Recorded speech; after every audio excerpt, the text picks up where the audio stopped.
Welcome to Adapting Class. Let's do some basic care and comfort practice questions. These questions are usually IU topics that you have to know.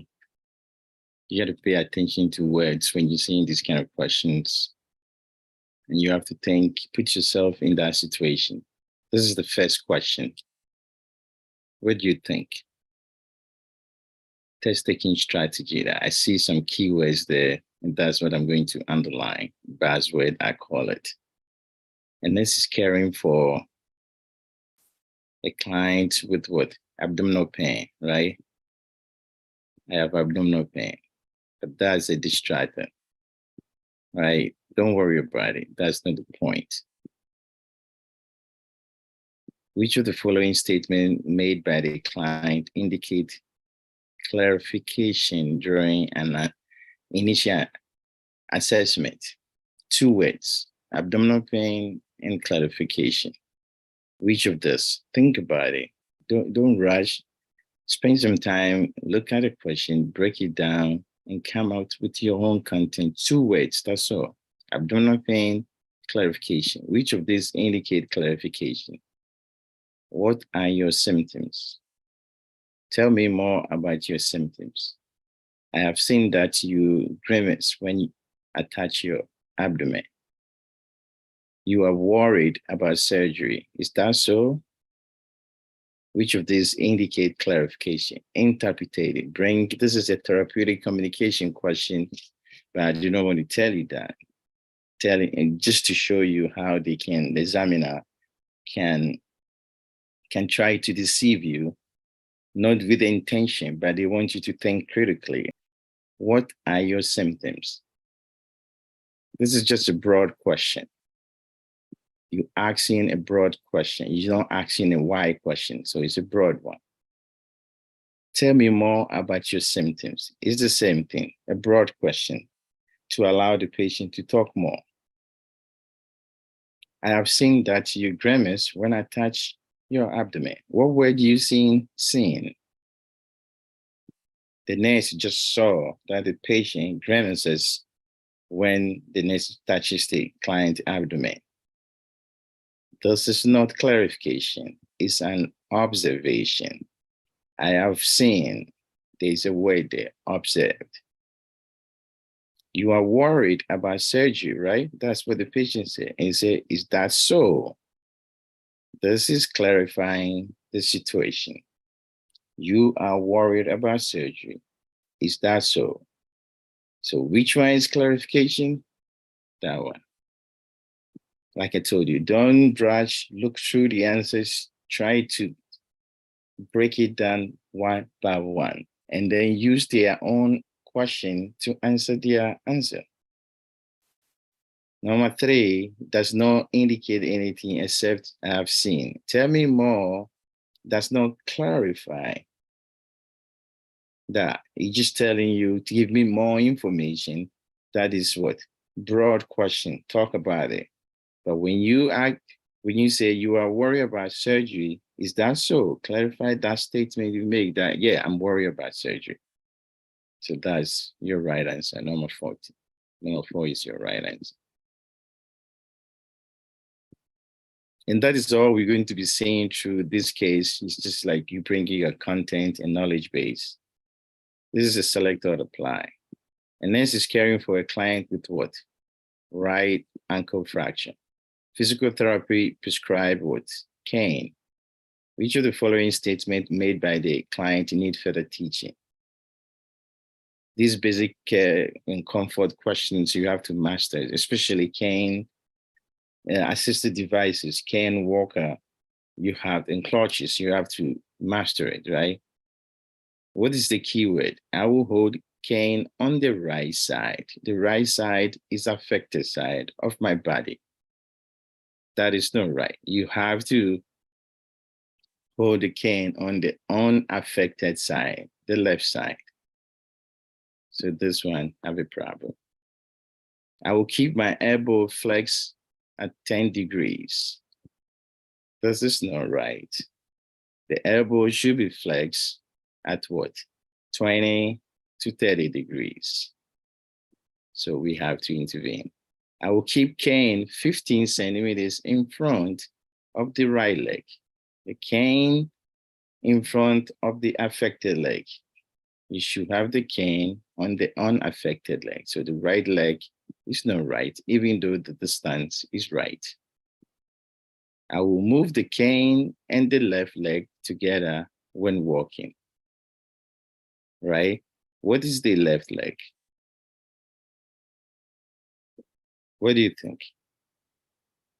I will move the cane and the left leg together when walking. You should, when you do that, then you lose your point on the ground. The cane and the affected leg should move together so that you can have support on the ground. If you move the cane and your great leg, the leg that is normal, the right that is affected, if you move with the left leg, you're going to fall. I will go up a stairs with the what? Right leg. You know you're supposed to go with the good leg. The right leg is the bad leg. So going up with the good leg, you're going up with the bad leg. So this is wrong. So all of this need intervention. You expect to get a question like that. And this is applied to cane walkers and everything. So just look at the way I've said it and then pay attention. This is key fact for all of them, no matter what assisted device you have it. Okay. Number 3. Same words I'm using. Which would like examiner, they use words to deceive you. I'm using words to see what you can do. Which of the following is consistent with the client's pain? A nurse is caring for a client with what? Abdominal pain. Client described the pain as what? Diffuse and pressure-like. That's our word. Diffused and pressure-like. Which of this pain is described as diffused and pressure? That's all. Neuropathic pain is not diffuse and pressure. You have what we call shooting. They will tell you shock-like. They will tell you electrical. Those are buzzwords you should be familiar. So it can't be this.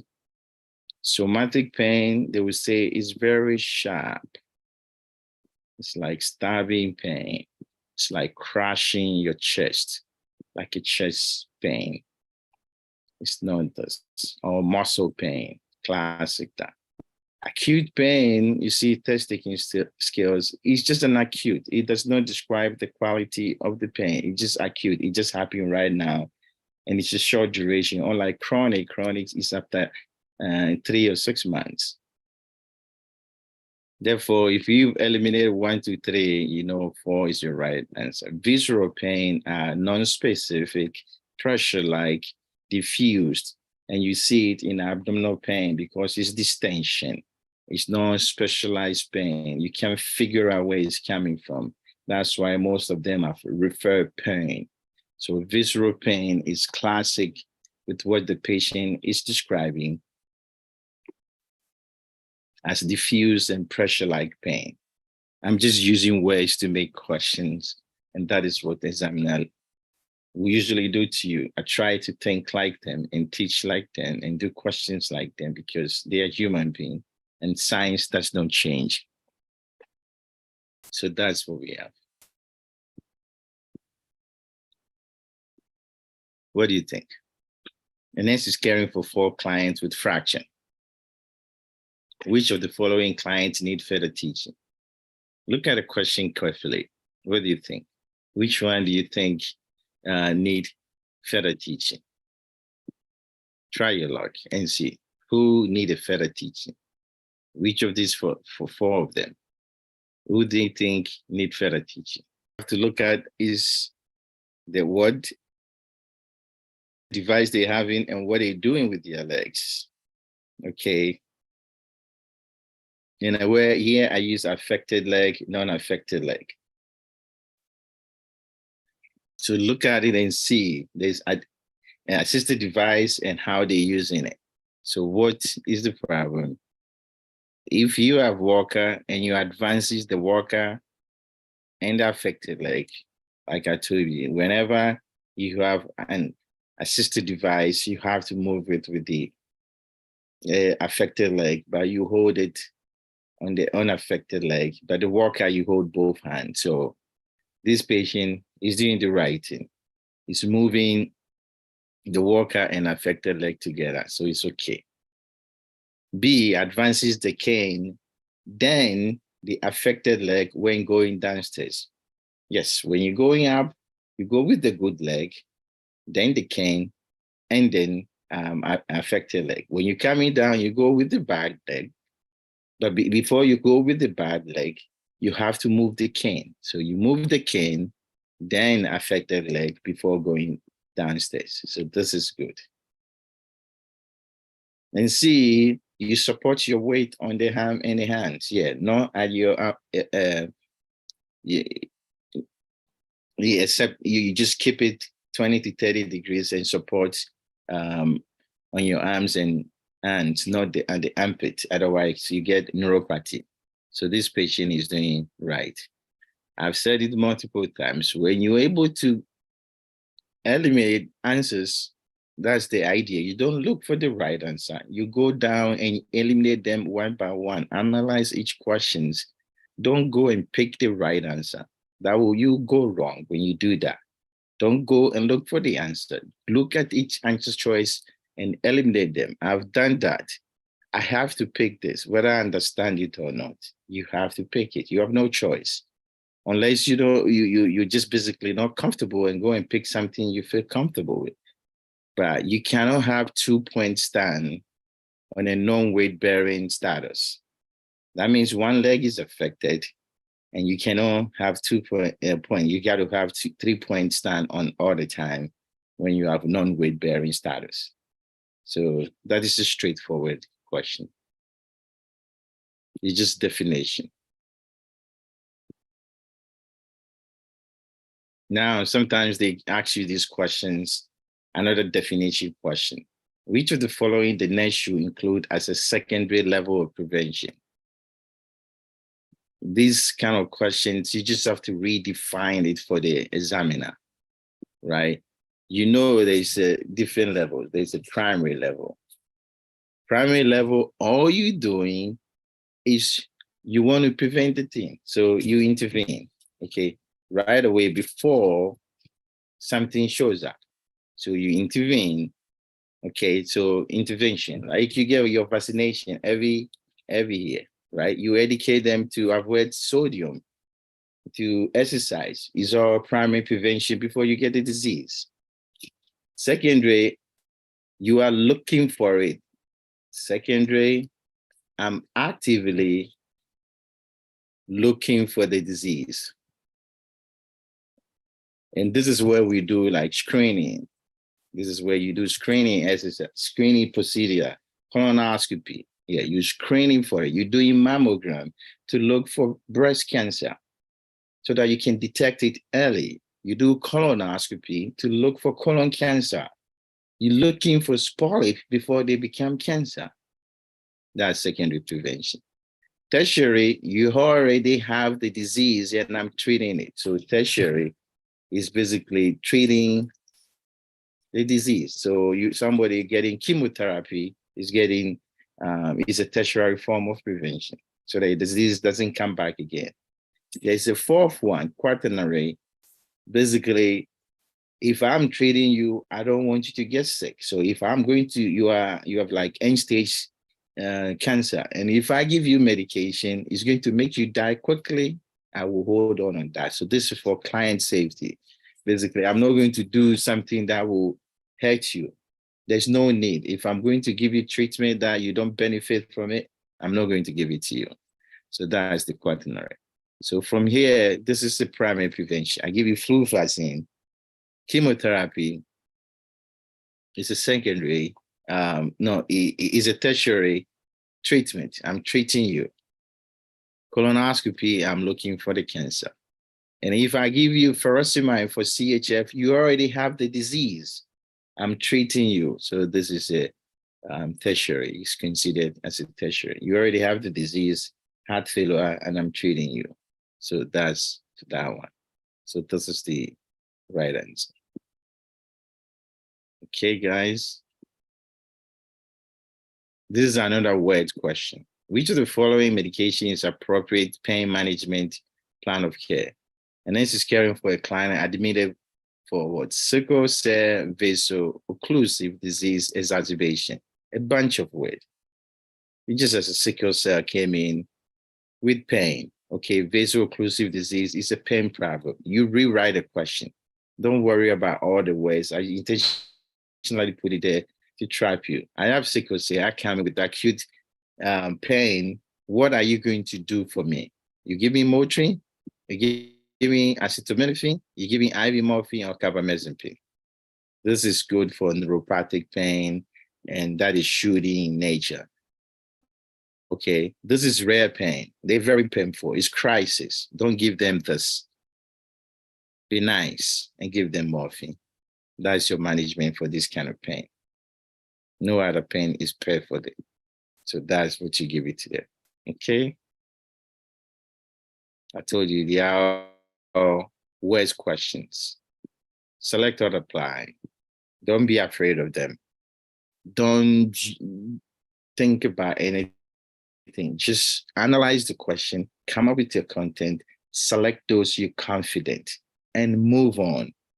Don't do all these formulas you see. Ignore them.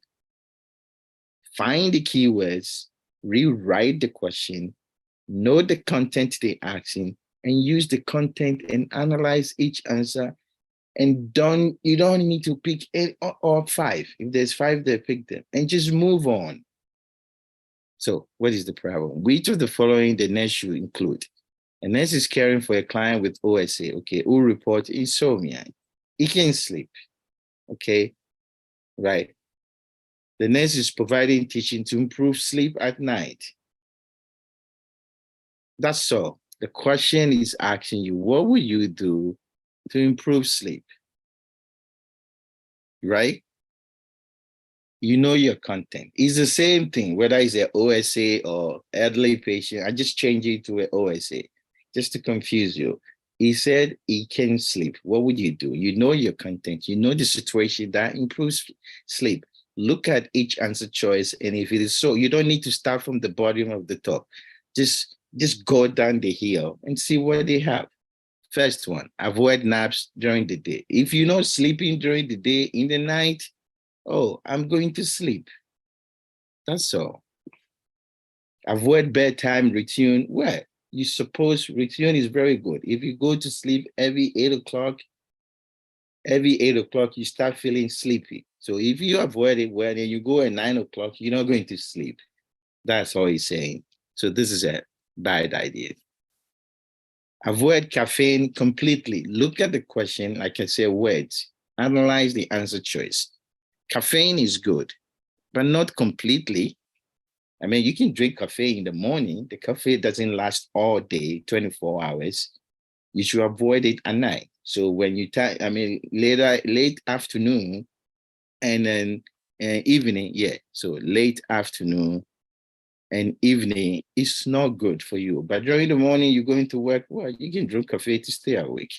So this is not a good teaching. Read the answer choice completely.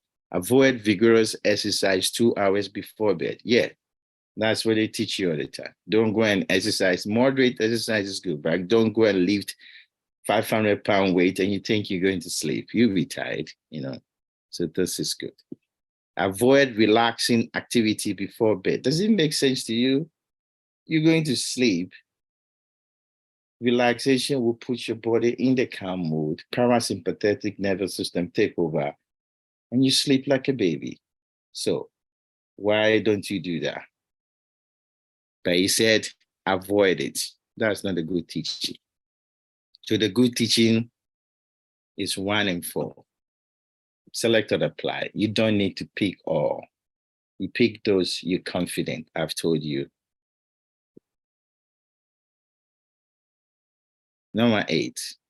You may not know this, but this is something you should put it at the back of your pocket. If you get a bonus answer, the computer will be happy for you. You select or apply, right?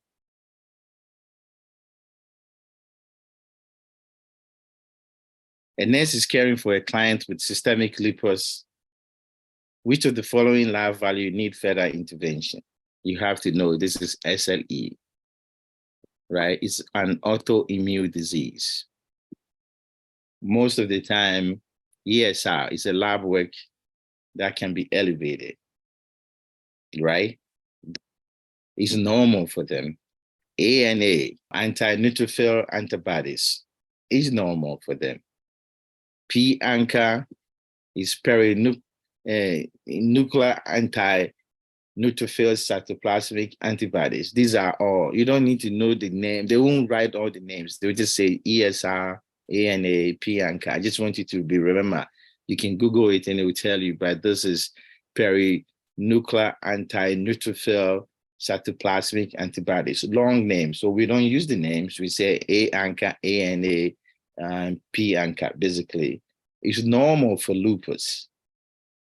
You don't need further intervention for that. Don't be trapped. This is, like I said, you have to be sharp, but not an expected finding. If this is expected in lupus patient, then you don't need further intervention for them.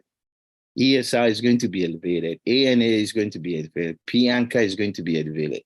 When you see what kills lupus people is renal failure. We call it lupus nephropathy or nephritis. If they start having kidney issue, it's bad. End-stage lupus, they're about to die.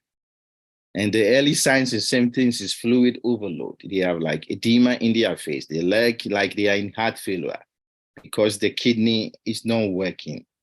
And when you see +3 in your urine, the kidney is not working. It's test-taking skills. The only thing that I need intervention is this. All this is an expected finding in the lupus patient. But I don't want you to forget one word for this question. The key word, the teaching lesson I want to teach you is when you see a question on the lupus, if they give you 4 lupus patients, the only lupus patient you should intervene is somebody with a nephropathy. They have a kidney problem. I can change this and I can say, this is creatinine of 2.5. This is your problem. A lupus patient with myocarditis is normal. A lupus patient with the arthritis is normal, okay?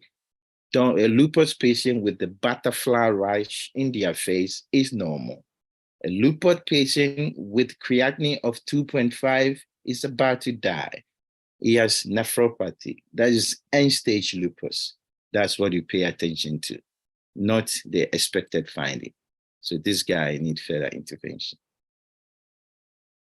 If you need this kind of content, you check Adapt NCLEX and you'll never regret. This is another question to show you test-taking skills, critical thinking, and reading between the line of the question. You're not chasing words, but you're looking for buzzwords. Look at what I'm going to do. Which of the following is a priority to prevent what? Disuse syndrome, one word. The nurse is caring for a client with what? Right hemiplegia. He has stroke and right side is dead. How do I prevent disuse? The word is disuse. That means I'm not using it. How do I prevent that? Don't let this question distract you and say, oh, okay. Answer the question. Does giving them 2 to 3 liters of water prevent disuse? Well, they need fluid, fine. Give them fluid, they'll get better, right? Everybody needs some fluid, prevent constipation. Does that prevent disuse? No, absolutely no. Frequent repositioning, yeah, it prevents ulceration, pressure injury. Does it prevent disuse? I'm not using the hand. I'm not using the leg. That is the definition of disuse. Make me use it, not turning me on my side. A trap answer. Give me calorie. Does that prevent me from using the hand? No. The best ways to prevent disuse is to give them weight-bearing exercise. Let them weight bear. And when you build, the reason why you develop disuse is because immobilization, you don't use the bone. And what happens is the calcium get dissolved from the bone and it become disused. The muscle become atrophic. Therefore, put weight on it and let them do some resistance training, and that will prevent disuse. Okay, so that is the key aspect of the answer choice. I want you to learn how to just look at the words, rewrite the content on your own, and answer the question. That's all. Disused. Number 10. This is another straightforward question, but it requires you to look at it carefully and come up with what the examiner is saying. I did not give you enough information. Select or apply. But you can figure out by just looking at the answers, something is not right there. A nurse is caring for a client on what? Eplerenone.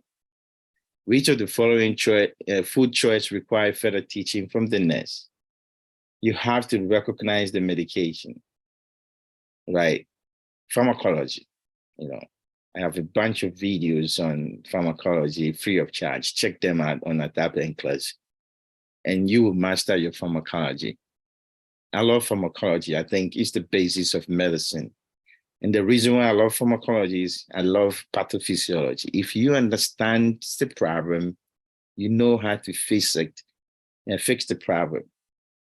Pathophysiology, let me define it to you. It's pathology, so pathophysiology. There is a pathological problem. That means something in the body is not working. It will manifest itself physiologically. You will see it. Therefore, to fix the problem, go to the pathology and fix it so that the manifestation will go away. This patient is in this medication. What is the problem? It's potassium sparing. If you're on potassium sparing, then I know I should prevent potassium in the system. All these guys, it contain too much potassium, but you don't need to pick all of them. Look at it. You have to recognize a few of them. Banana, everybody knows it contains too much potassium, even if you don't know all of them. Whenever you see salt substitutes, it's like regular salt. Regular salt has sodium chloride in it.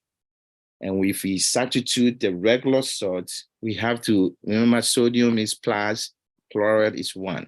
If you replace the salts, mostly salt is referring to the sodium. You put potassium in it, and it's become potassium chloride. So salt substitutes, all it has is potassium chloride. That's all. You shouldn't be taking any more potassium in it.